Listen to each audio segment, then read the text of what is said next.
Hello. How are we doing?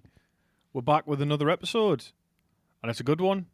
It's the Dwarves. How is everyone doing? I hope you're having a splendid July wherever you are.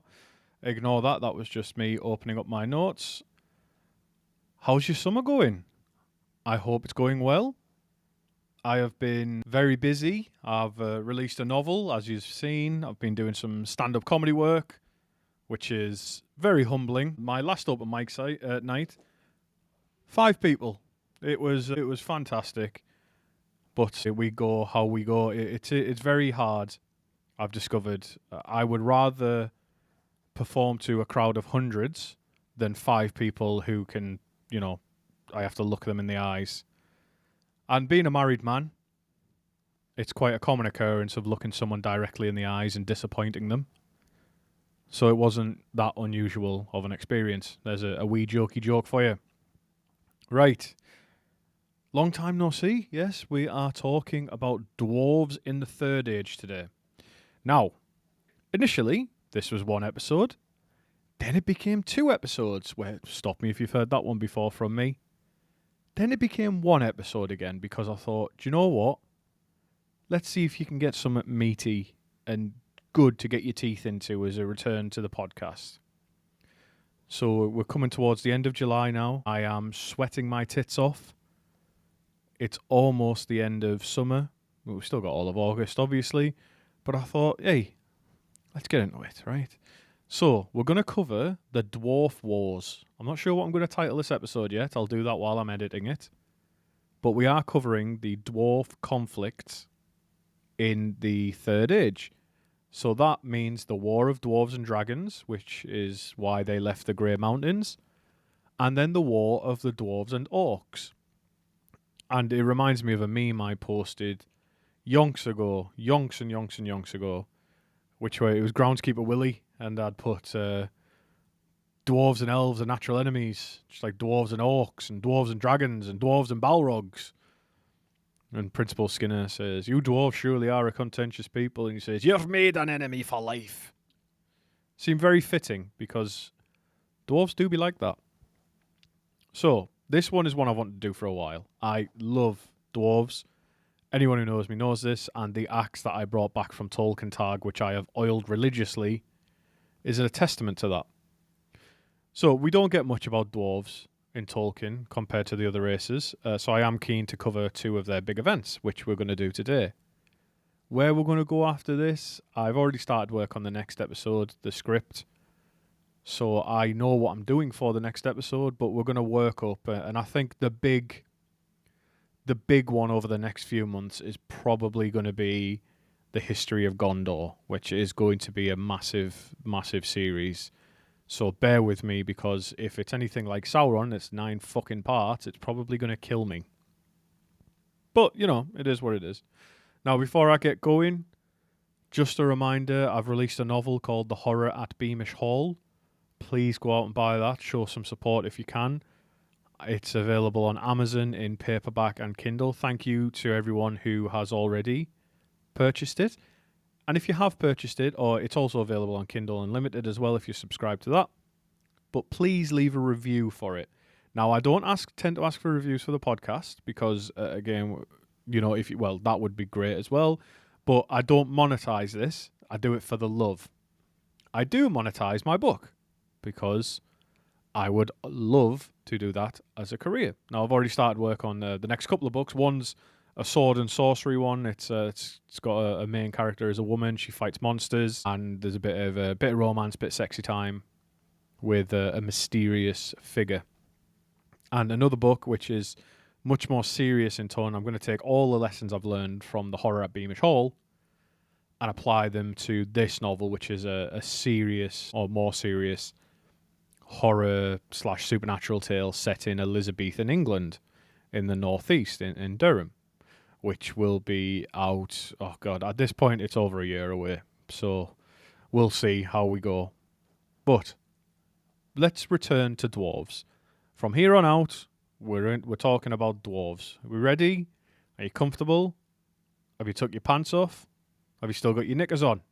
If you do, consider taking them off. If you have them off, put them back on. If they're halfway down your legs, you look like a fool. And if you're going to sleep, good night, my sweet prince or princess. I hope you sleep very well. And if you're going to work, that sucks to be you. Late stage capitalism is horrible, but we do what we must. So, we're going to cover the dwarves. First, we're going to cover their troubles with the dragons. Then we're going to cover off their issues with the orcs. I've saved some of the etymologies to the end of the episode. So we're going to talk about a lot about dwarf names and a couple of places. And it's quite interesting. Now, if you remember, if you're a hardcore listener, if you're a true fan, you'll remember I did an episode on Norse mythology and dwarves. There's a lot more of that mentioned. But where do we start with dwarves? So, I have done an episode on the origins of dwarves previously, about how they came to be. And the Cliff Notes version is this. Aule the Valar, he got impatient, and he made his own automatons, the dwarves. But they didn't have true life. And Eru pulled him up about it. He said, "Here, son, what are you doing? What the fuck are you doing?" And him and Aule had a discussion, and Eru granted them true life, but made Aule put them back to sleep until the elves had woken, because the elves were the firstborn of God. So, the dwarves were originally laid to rest at different parts of Middle-earth. At various points, the numbers were slightly different, and the reasons for it were also slightly different.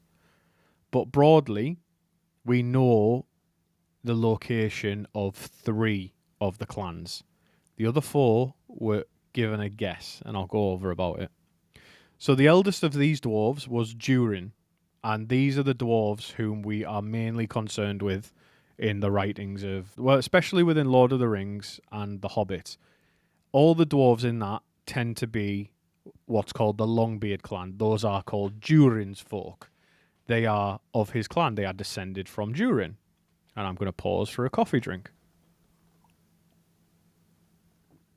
Becca is out gallivanting because we're going away for the weekend, so I'm here by myself. That's why I'm recording alone while she's out preparing things. So the eldest of these dwarves was Durin, and he was placed to sleep under Mount Gundabad until after the elves had woken up. When Durin woke and he walked alone, now the significance of that line of the song is Durin is the only one of the dwarf fathers who was not laid to sleep with his wife already there. So in essence, 13 dwarves were put together to wake up. 6 pairs plus Durin, which is 13 for anyone who's not got a maths degree. So, when Durin woke up, he founded the city of Khazad-dûm, Moria. That's what we know it as. 2 more dwarves were laid to rest with their wives in the Blue Mountains, the Ered Luin. And these are the mountains that lie at the west of Middle-earth and used to lead into Beleriand. Although by the time of Lord of the Rings, it's just a nice place by the seaside. Whoops. Anyway, these 2 fathers founded the clans. So you've got Durin in Mount Gundabad. And Gundabad, if anyone's got a map of Middle-earth, look at the Misty Mountains, look right towards the north of it. That's pretty much where Gundabad is. It's also in the Hobbit film, and you know it's mentioned in the Hobbit book. So then we move to the west, to Ered Luin, and these are the other mountains that border. So you've got the Misty Mountains on the east side of Eriador, which is the country where the Shire is, and then you've got Ered Luin on the west side. And if you remember the Sauron episodes where I talked about the forging of the Rings of Power, it was at the Ered Luin where if Sauron's forces got across the River Luin, I think it's called the River Luin, then that would be game over because he'll have almost like gained where the elves lived then. Because that's where Gil-galad and that lived as well. So the 2 dwarf clans that were placed in these mountains were the Broadbeams and the Firebeards, and they lived in the cities Nogrod and Belagost, and they had lots of stuff to do with the First Age. And I think it was the dwarves of Nogrod who attacked and killed. Well, they tried to attack the elves after that whole issue with the Nauglamir. with the necklace where King Thingol was killed by the dwarfs for being a cheeky bastard. It's all around that. So the last four dwarves, the last four clans we know very little about. It is said, though, that they were put as far east of Gundabad as Gundabad was as far east of the Blue Mountains. So it's basically, I took my fingers, put them on the maps, and tried to measure it out. So using some rough measurements, I calculated that this is about the width of Eriador, which again is the part of the world where the Shire is. And apparently that measures at 675 miles at its widest point from east to west. So that would put these other four clans at least 675 miles east of Mount Gundabad, which puts them somewhere in the country of Rune. And these four pairs of dwarves would form the clans, the Iron Fists, the Stiffbeards, the Black Locks, and the Stonefoots. And we know so little about them, it is unreal. But the good news is, well, depending where you stand, these dwarves, all of them would play a part in the war between the Orcs and dwarves to come. So before we get there, let's cover off the war between the dwarves and dragons, because it sets up all of this. This war, which was between dwarves and dragons, only really concerned Durin's folk. It's really the Longbeards. There are mentions that other hordes, and we'll come to that in a second, were affected, which means that other clans might have suffered against dragons as well. But this war took place from around the year 2570 of the Third Age to the year 2589, so nearly 20 years of war. And prior to this, something you need to understand, and even if you've read the Silmarillion, I still need to point it out to you. After the War of Wrath, which saw Morgoth defeated, and, you know, he was executed, and or whatever, some versions he was executed, but he was cast out of the doors of night into the void beyond the world, he still left a shitload of evil creatures in Middle-earth. It wasn't just orcs who survived that. It wasn't just balrogs. It was dragons and balrogs and wargs. Oh my. Dragons and balrogs and wargs. Oh my. There was a load of dragons who went forth and multiplied into Middle-earth. And for anyone who knows their Middle-earth history, you will know that during the War of Wrath, it was at the last point that the dragons were unleashed. So they were the last salvo onto the battlefield, which means that there was a lot of them. And it was really with Calagon the Black dying to Eärendil that the war really turned. So a lot of the other dragons had chance to flee. So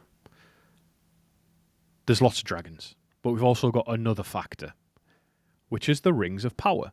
Now, these were made and distributed by Sauron in the Second Age. 7 were given to the Dwarf Lords. And these rings, golden rings, became heirlooms of the leaders and allowed them to amass great wealth.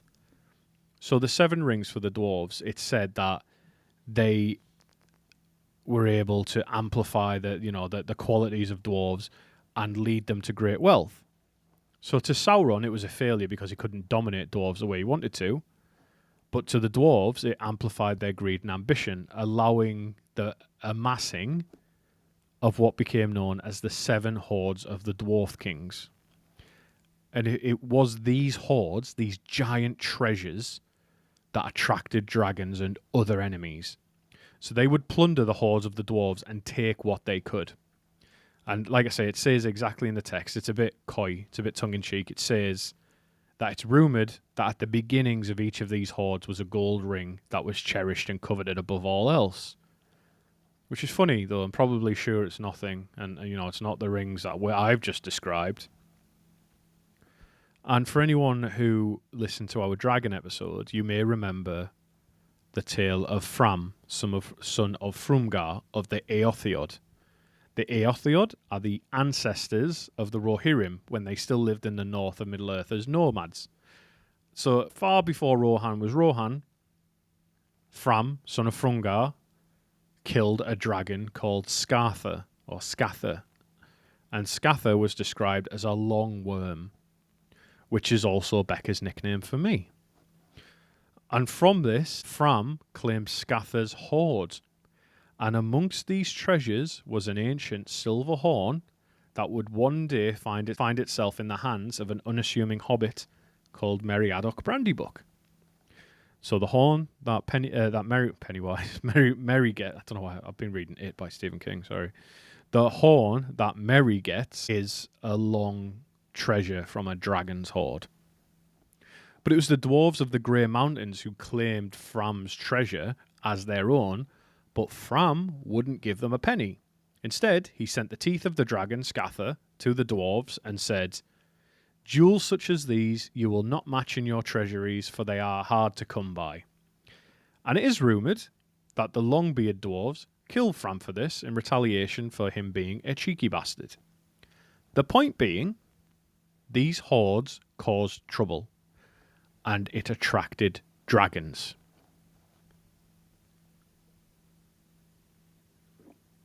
Oh, that was a horrible gulping noise. Apologies. When the dwarves first lost Khazad Dûm to the Balrog in the year 1980 of the Third Age, he killed King Durin VI. Then, the very next year, he killed King Nine, and the dwarves fled. So their king was now a dwarf called Thrain. It was with Thrain that the dwarves first established the kingdom under the mountain. Before this, Erebor had just been a colony, but it was turned into the kingdom, an actual kingdom, in the year 1999 of the Third Age. And in the year 1999 of the Third Age, Steppes was really big in Middle-earth. Dido was big as well. There was a lot of raves going on. Ecstasy was the main drug. A lot of dance music. And some would say it was one of the best times. So Thrain relocated the capital of the Longbeards to Erebor, and they settled the mountain, and they delved for the good stuff. And under Thrain I's rule, the Arkenstone, the prized jewel, the heart of the mountain, was discovered, and they continued to be rich as fuck. Thrain first died in the year 2190 of the Third Age, and his son, Thorin I, took over. This is not Thorin Oakenshield, obviously, but Thorin ruled in Erebor for a bit and then took his people to the Grey Mountains, called Ered Mithrin, where the rest of Durin's folk were living. So, right, just to clear this up now, dwarves, Erebor, and the Grey Mountains, there is a lot of flip-flopping between them. They go, they come back, they go, they come back. Bear that in mind. So Erebor was abandoned as a capital and became a colony once more, the new capital being the Grey Mountains, Ered Mithrin. For the next couple of centuries, things were going good. Thorin was died. Where were you when Thorin was died? I was on phone. My phone rang and say, "Thorin die." I said, "No."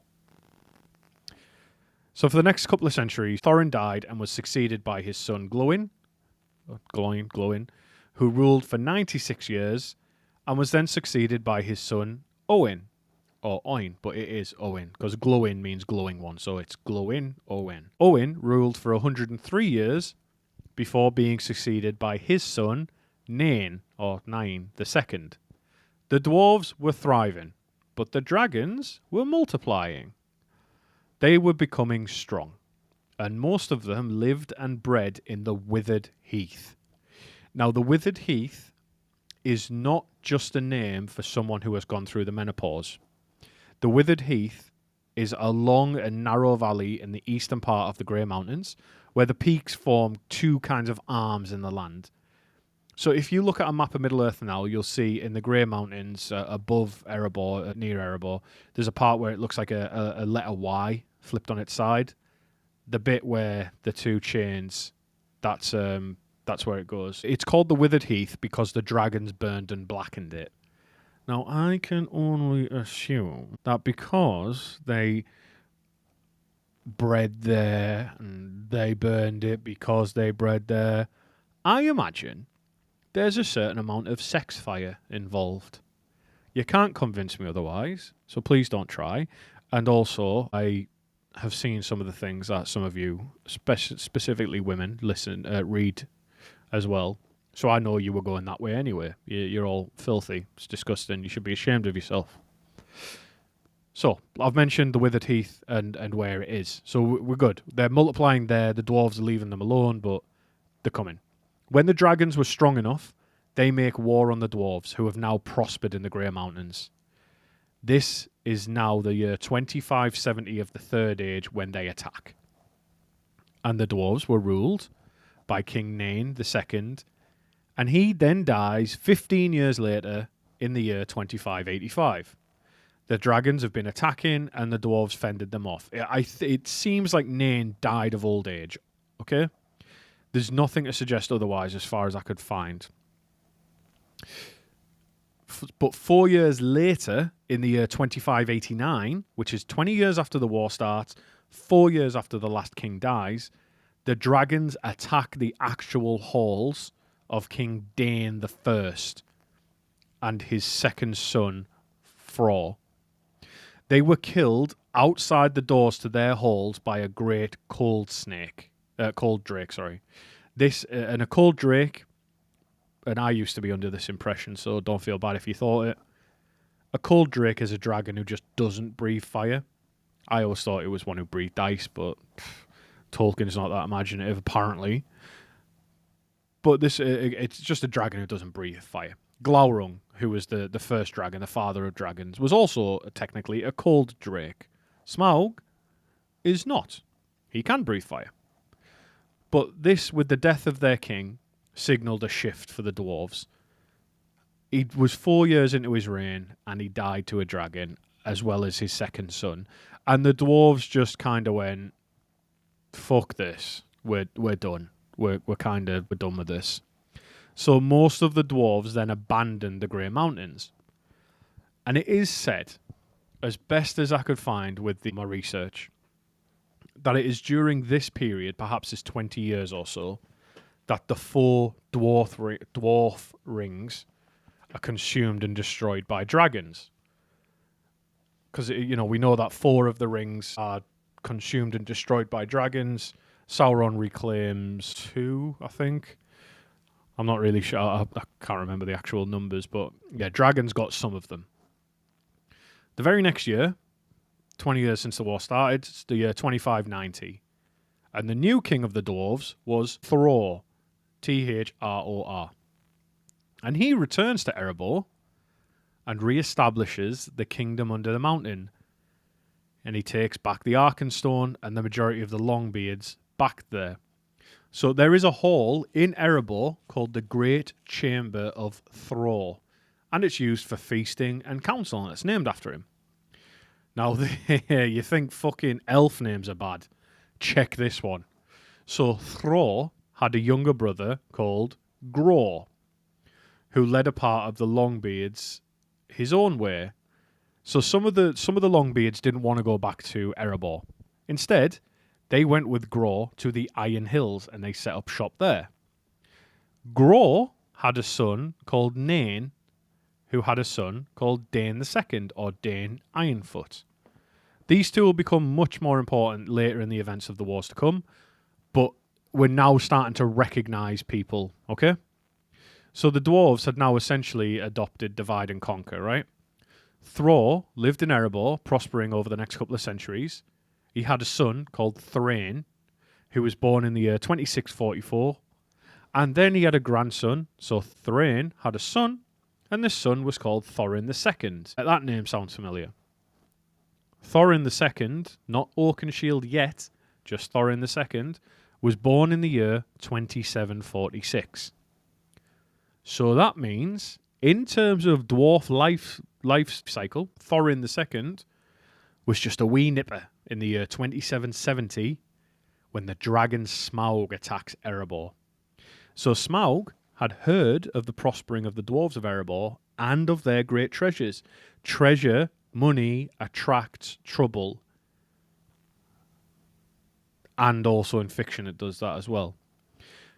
So Smaug flew south from the old capital of Ered Mithrin, the Grey Mountains, where they'd all sacked. So all the dragons had sacked the Grey Mountains, and Smaug then goes to Erebor, to the Lonely Mountain, and kills many, many dwarves. So Thror and his son Thrain escape, along with Thorin and some other dwarves, obviously, but they use the hidden back door, the secret fifth hole. Now, they were a small company of family and faithful followers, and they wandered the south for years. And it is said that Thror and Thrain were the last two dwarves out of Erebor. That's pretty noble, to be fair, that the king and his son were the last two out. It might be propaganda, but I choose to believe that they were noble, that they made sure everyone else got out before them. And the dwarves wandered south for years until they settled in Dunland, which we'll talk a little bit more about in a bit. But during this time, at some point during these wanderings, Thror created a map under a broad crescent moon on a mid-year's day that detailed the mountain, and then he added some secrets that were only visible under said conditions using moon letters. And so, this wasn't a victory for the dwarves. This was exile.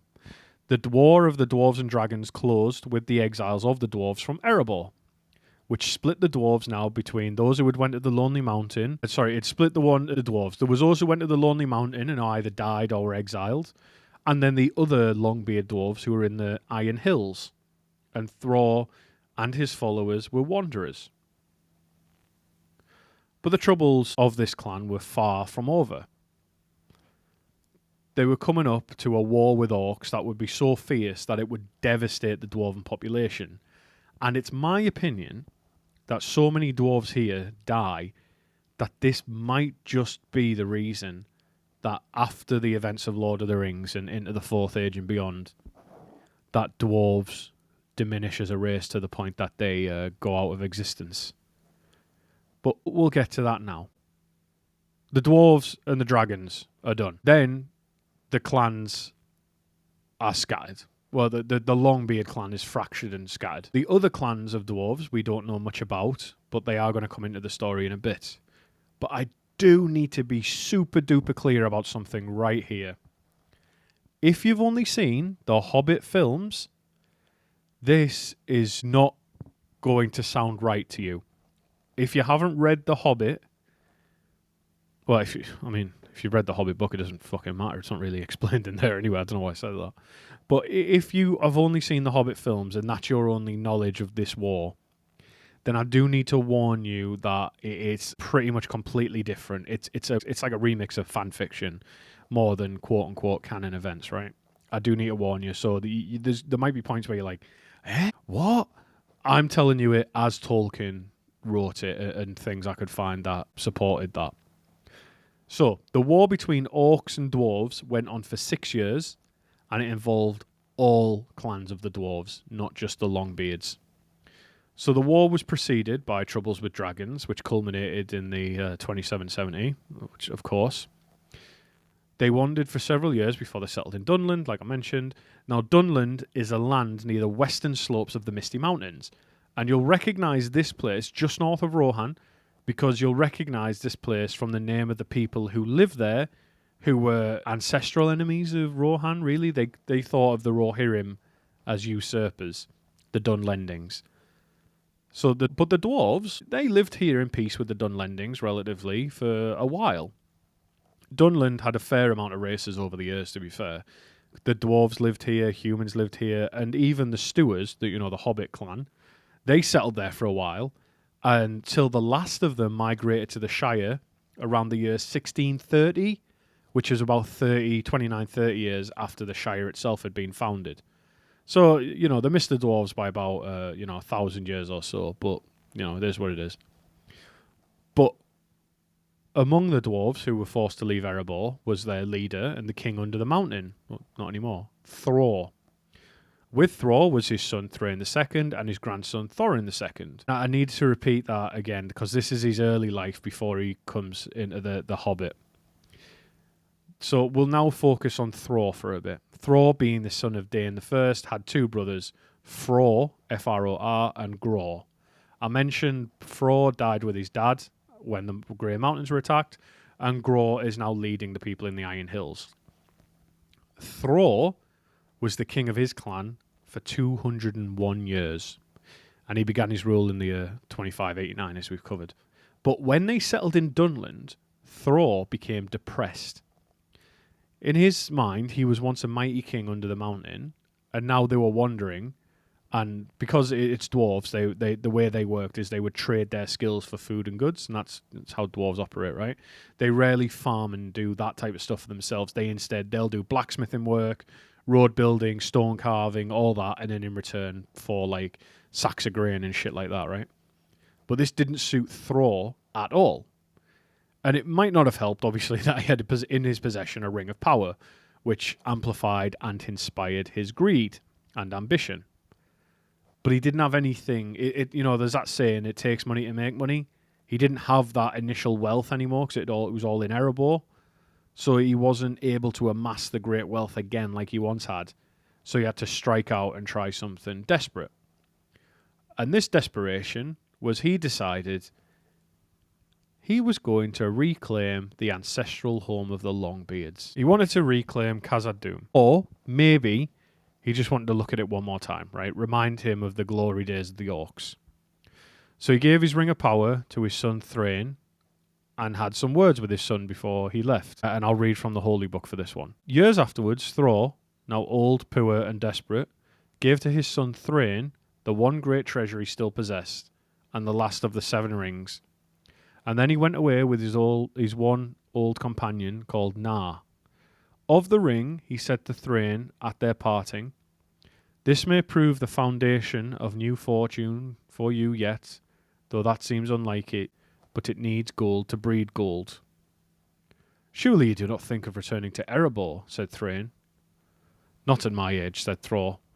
"Our vengeance on Smaug I bequeath to you and your sons, but I am tired of poverty and the scorn of men. I go to see what I can find." He did not say where. So in the year 2790, 20 years after Smaug attacked, Thror left his people and took just his friend Nar. Historians will say they were just friends, by the way.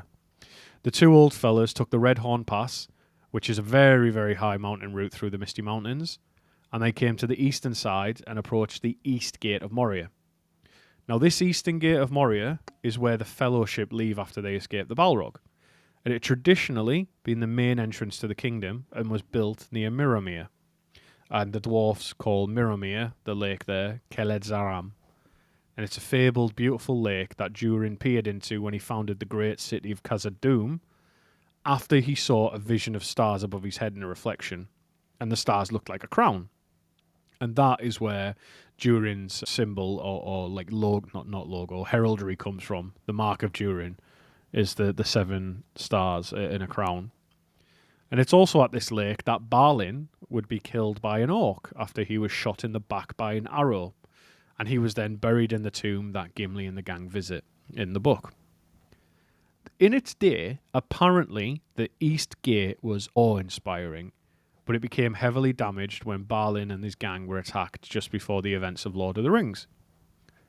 And it was in the Second Age that the Doors of Durin were added on the west side of the Misty Mountains, and these were to facilitate friendships with the elves that they worked with, and a better time. And why Thror didn't use those gates, I have no idea. Fuck knows. So anyway, back to our story, right? Thror and Nar approach the Eastern Gates, but Nar refuses to go inside, and he warns Thror not to either. But he doesn't listen because he's a stubborn dwarf. He's a fucking king. And Tolkien describes Thror walking in proudly as an heir returning. Nar won't go in, and he waits for many days outside. He hides in Azanul Bizarre, and that is the name for the area just outside of the East Gate. In English, or Westron, or whatever you prefer, it's called the Dimrill Dale. And a Dimrill, or a rill, is a narrow channel that is carved by running water in the soil down a mountain. So, and it's dim because there was lots of shadows, so it was a dim rill dale. So one day, Nar hears a loud shout from the Eastern Gate and the blare of a horn. So he goes to investigate, and he finds that a body has been flung out onto the steps. And Nar is afraid, but a voice shouts out, "Come on, Beardling, we can see you. But there is no need to be afraid today.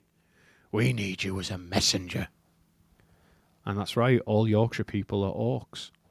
So then Nar comes up and found that it was indeed the body of Thror, but the head was severed and lay face downwards. As he knelt there, he heard orc laughter in the shadows, and the voice said, "If beggars will not wait at the door, but sneak in to try thieving, that is what we do to them. If any of your people poke their foul beards in here again, they will fare the same. Go and tell them so. But if his family wish to know who is now king here, the name is written on his face. I wrote it. I killed him. I am the master." Then Nar turned the head and saw branded on the brow in dwarf runes, so that he could read it, the name Azog. That name was branded in his heart and in the heart of all dwarves afterwards. Nar stooped to take the head, but the voice of Azog said, "Drop it! Be off! Here's your fee, beggar-beard." And a small bag struck him. It held a few coins of little worth. Weeping, Nar fled down the silver lode, but he looked back once and saw that the orcs had come to the gate and were hacking up the body and flinging the pieces to the black crows. So Thrall didn't meet a good end, right? So Nar goes back to Dunland to Thrain, who's now the new king, and he tells him everything that's happened to his dad. Thrain weeps and he tears at his beard, but then he falls dead silent, goes completely quiet, and he goes completely still. And he stays like this for 7 days. He doesn't say a word. Finally, he stands up and says, "This cannot be borne." And that's it. That's the beginning of the war. It is on like Donkey Kong. The War of the Dwarves and Orcs begins. Tolkien describes it as a war that is mainly fought in the deep places beneath the earth, which is so cool. God, what a description. And so the next 3 years, there's not a major fight yet, because the next 3 years are spent gathering their forces before the pitiless and cruel fighting begins. And here it is from Appendix A, which is where most of the story comes from. Thrain at once sent messengers bearing the tale, north, east, and west. But it was 3 years before the dwarves had mustered their strength.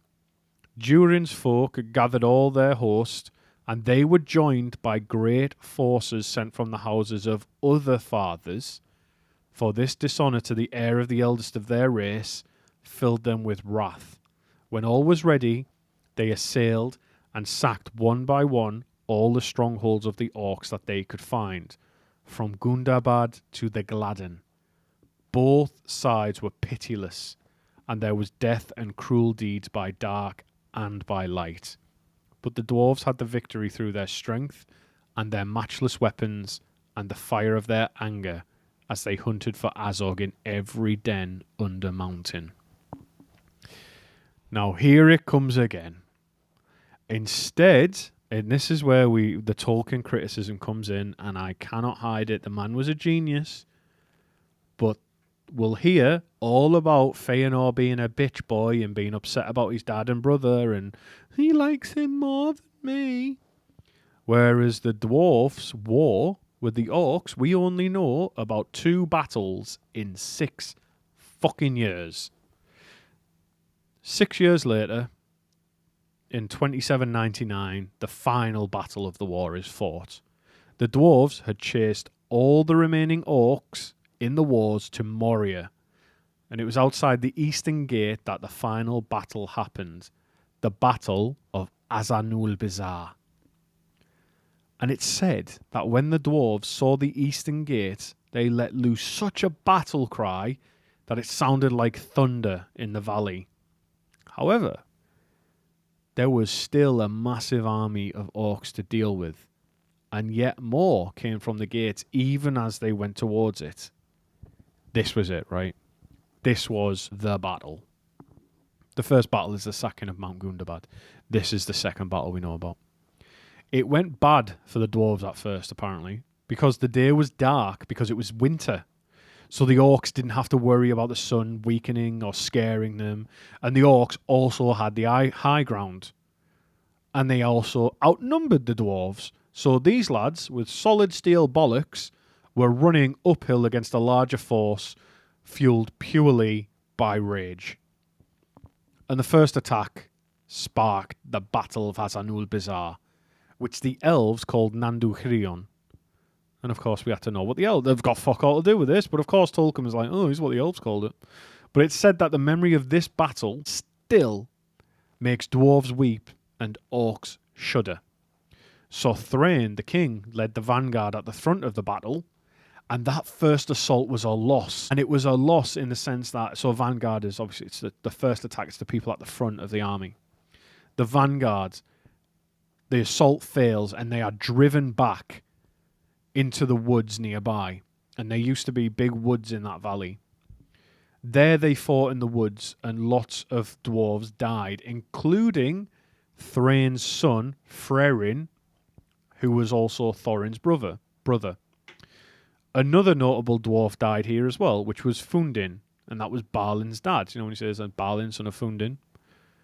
But something else happens in this wood that we do need to talk about. Thrain and Thorin were wounded. But when Thorin was wounded, he was hit with such a heavy blow that his shield was cloven, and I like to think in twain. So he threw his shield away, and instead he went to a nearby oak tree and hewed a branch off with his axe.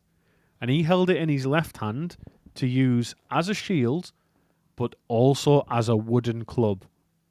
So before Legolas was dual wielding, Thorin was doing it and making it look cool. So it's in this fight, here in these woods at the Battle of Hazanul Bazaar, that Thorin Oakenshield gets his name.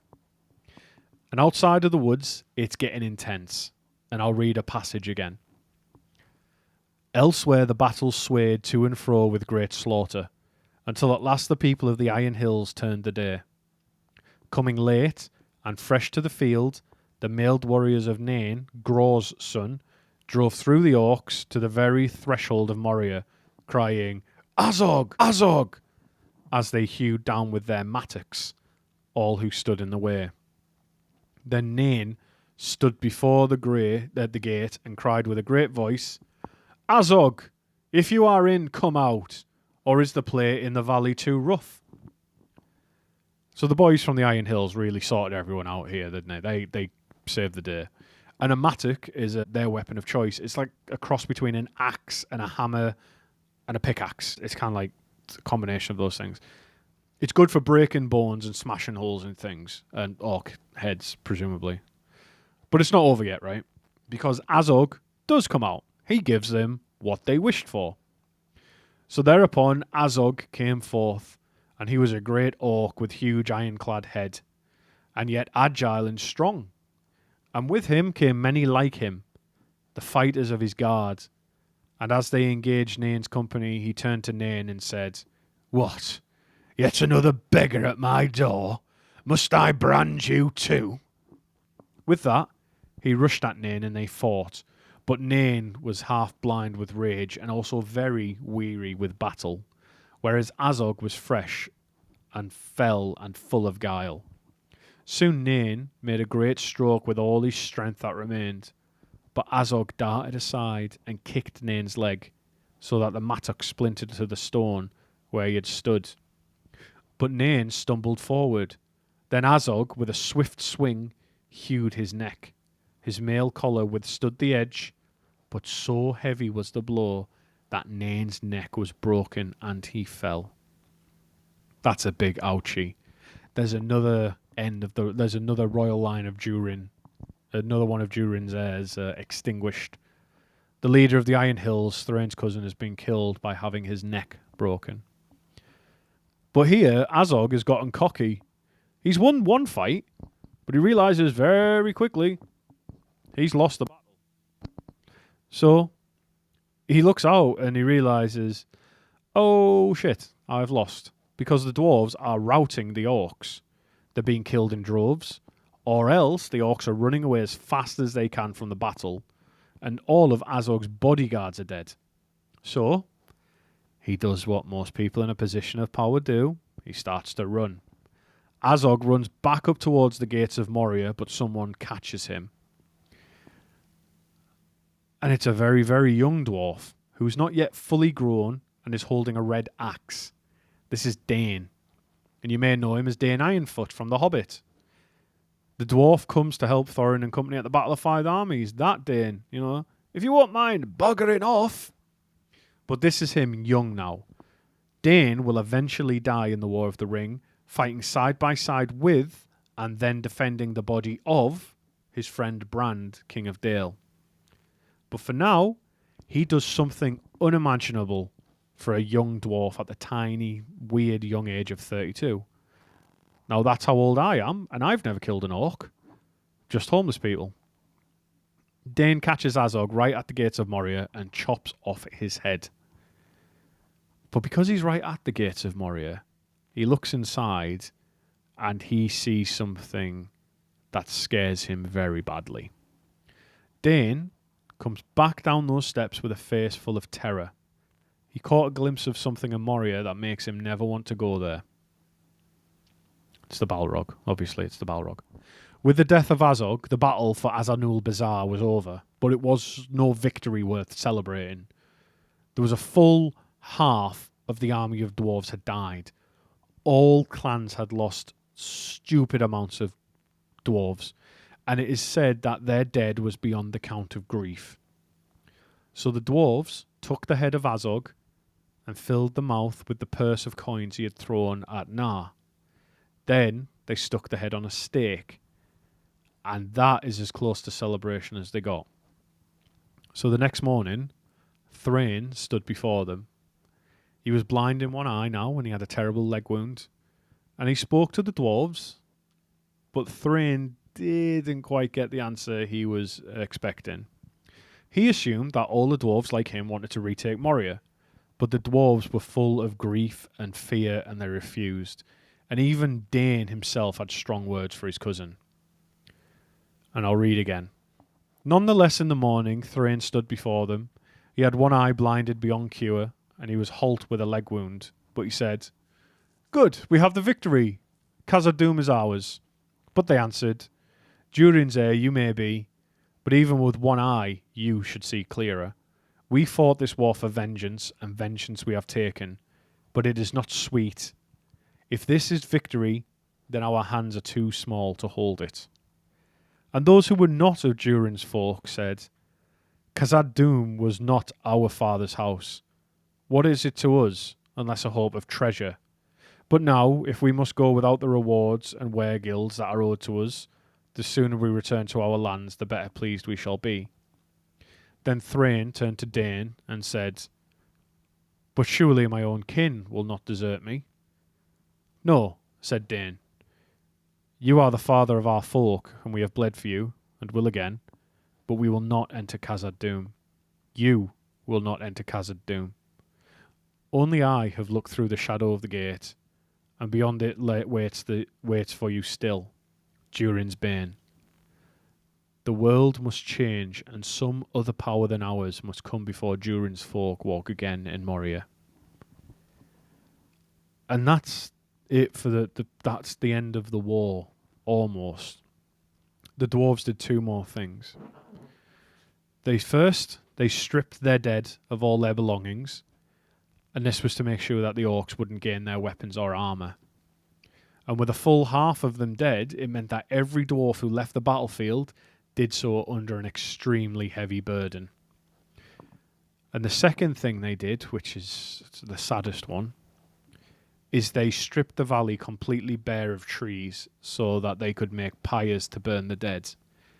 And these fires could be seen as far away as Lorien. It was so intense and so big. But this second bit was the hardest for the dwarves to bear, right? They would usually, because dwarves would usually bury their dead in tombs, right? In rock and stone and soil. But they didn't have the time to do it with the care that that it would take and the care that they deserved. But they didn't want to leave the bodies for the birds and animals to eat, so they did what they could. And a super interesting footnote, and again, Tolkien, best laws in the fucking footnotes. Such dealings with their dead seemed grievous to the dwarves, for it was against their use.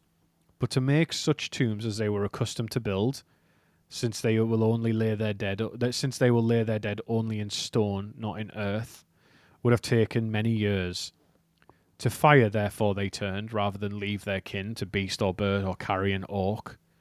But those who fell in Azanul Bazaar were honoured in memory. And to this day, a dwarf will say proudly of one of his sires, he was a burned dwarf. And that is enough.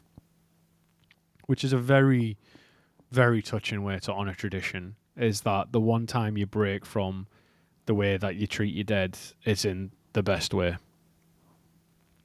But after this, Dane leads his people back to the Iron Hills. We'll see him again later. Thrain and Thorin stand by the stake holding Azog's head and discuss their future. So Thrain asks Thorin if he will come and work the anvil with him, and Thorin agrees. He said it would be a way to keep his arms strong until they wielded a weapon again.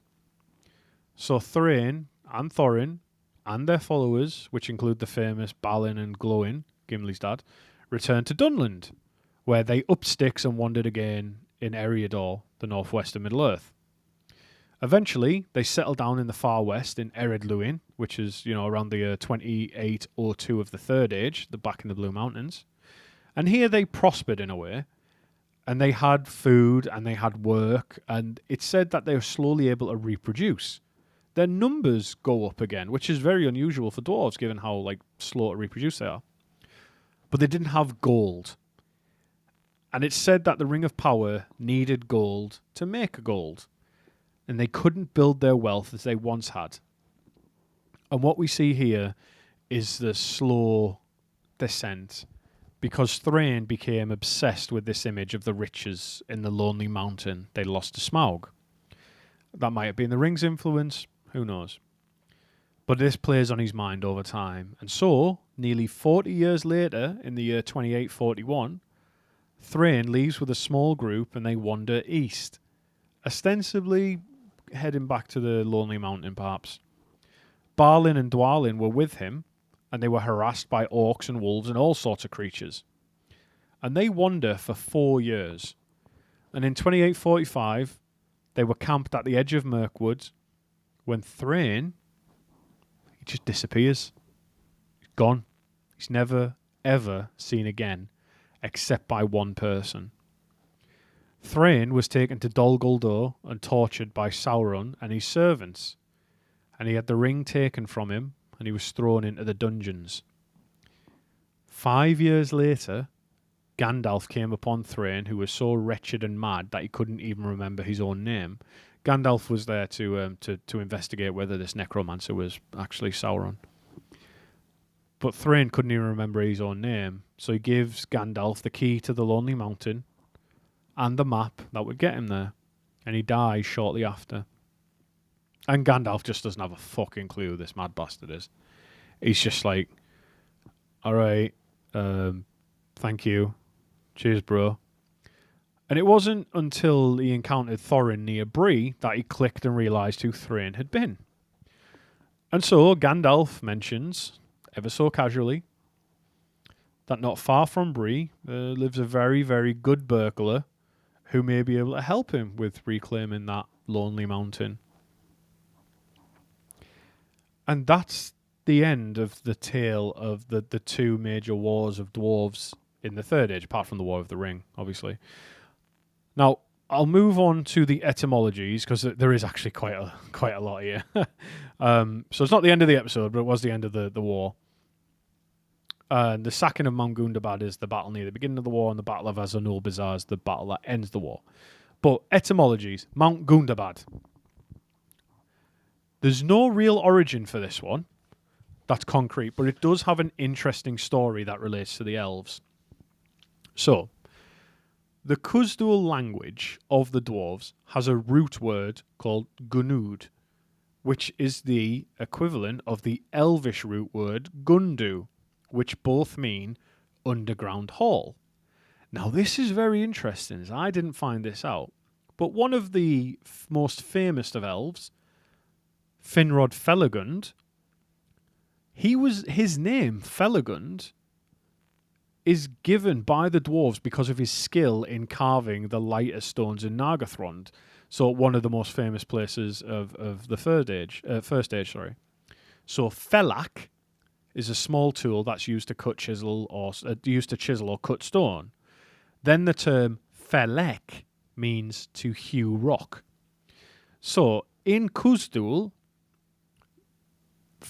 his name would be Felak Gundu, which in Sindarin becomes Felagund. So rather, Finrod Felagund, his name Felagund, is a Sindarinized version of a Kuzdul title given to him by the dwarves. And Felak Gundu, or Felagund, was an Epesse, which I've covered in the elf names episode. And in brief, an elf, it's a nickname given to or title given to elves in their lifetimes. Other examples of Epesse is everyone used to call Maedhros Ginger Pubes, and Maglor was called Sadact.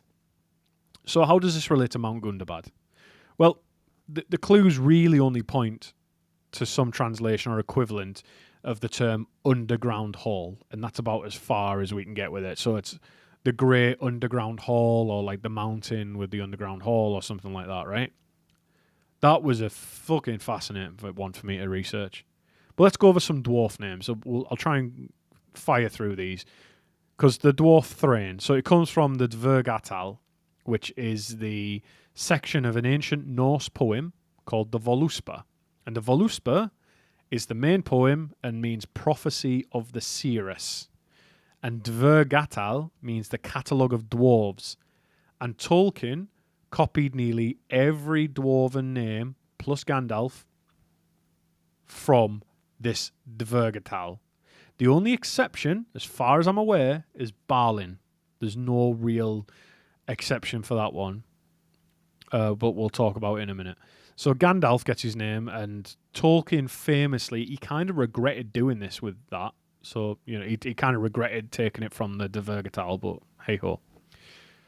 So Thrain means stubborn, and the th sound is spelt with the thorn rune, which all Tolkien nerds love, right? So it's that ancient letter that looks like a straight line with a semicircle drawn halfway down.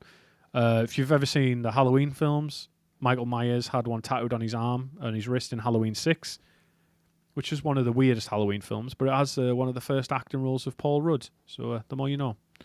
Thorin means bold. Oakenshield also comes from the Dvergatal, and the name there is Eikenskjaldi. But Oakenshield might also refer to another distinct dwarf. So, it might be just that Thorin is just called, it's just got two dwarf names. Just cause YOLO. Thror. Thror also uses that letter thorn, and it apparently means boar, B-O-A-R, but also the root is to expand, like B-O-R-E. But both of these names, right? So Thror and Thrain both have little language jokes about them. So Thror, whose name means boar, expanded the wealth and diggings of the Lonely Mountain. And Thrain, which means stubborn, Thrain is said in the text to have stubbornly went off to Erebor. So little language joke from Tolkien. Na, the dwarf who accompanied Thror on his mission to Moria when he was killed, his name means corpse. Frerin, the son of Thrain and his brother and the brother of Thorin, his name either means swift or it means frozen. Cool, all right. Fundin, Balin's dad, names means found. Balin, OG dwarf. Name doesn't come from the Voluspa like the others, but it might come from the Old Norse Bal, which means fire. So Balin would be burning one, which is pretty cool. Dane Ironfoot, Dane means dead-like. And also, I never realised this. I always thought I just missed it in the text, but Ironfoot is never explained in any of the writings that Tolkien ever published, right? Ever. But someone called John D. Rateliff published a series on the history of the Hobbit. And he said that in an original manuscript for the Hobbit, it stated that the shoes of all the dwarves from the Iron Hills were made of iron. So that'd be where it comes from, which is, the more you know, pretty cool. Nain means corpse-like. Him and his son, so very much alike. Dane, Nain, dead-like, corpse-like. Azog, very tricky one, right? It's unknown. Let's just get that up front. It's an unknown one. But it's probably black speech. However, there was a much earlier language in the Legendarium that Tolkien didn't continue with called Magol. And this was a language based on Hungarian, and he worked on it when he was writing The Hobbit. And he toyed with it for ages and eventually dropped it. But another name that survives from this language is Bolg, which means strong. Now, interesting, the name of Azog's son is Bolg, and in the Hobbit book, he's the one who leads the Orcs in the battle of the 5 armies in the Hobbit. It's just pretty interesting. So another element points to the Adunaic, i.e. the language of Numenor, called Zagar, which means sword. So in a sense, Azog might mean warrior. So who knows? Azanul Bazaar and Dimril Dale are the same place. It's the valley outside the entrance to Moria, and it gets its name, as I mentioned earlier, from the overshadowed rills. And rills are shallow channels in soil that flowing water cuts through. So it makes a lot more sense, because at one point, Dimril Dale was going to be called the Valley of Dim Streams. And the elves also call it Nandu Hirion, which in Sindarin means Nan, Vale, Du, Dimness, Sir or Here, Stream, Eon, Region. So that's how it's broke down. And that is the end of the episode. Good Lord, what a lore dump to come back with. I am diminished, and I must go west, which is to my left, and into my bedroom, where I will play on my Steam Deck and probably play Diablo 4 or Dune Awakening until I fall asleep. I hope that you have been having a good afternoon or day or evening or whatever you are doing. I hope you've enjoyed the episode. I hope that you have made good choices recently. I hope that you are dealing with the heat or your job. And I just hope that you're good. Final reminder, please, if you can review, purchase, support my book however you can. Ditto for the podcast. We're coming back strong. I'll be with you in a couple of weeks. Might be a little bit longer. See how life goes with an episode on the Corsairs of Umbar as we hit the high seas and talk about pirates for a bit. Just to see how many barrel jokes I can fit into that one. But other than that, I hope you have a fantastic day or night, and I will speak to you soon. Bye.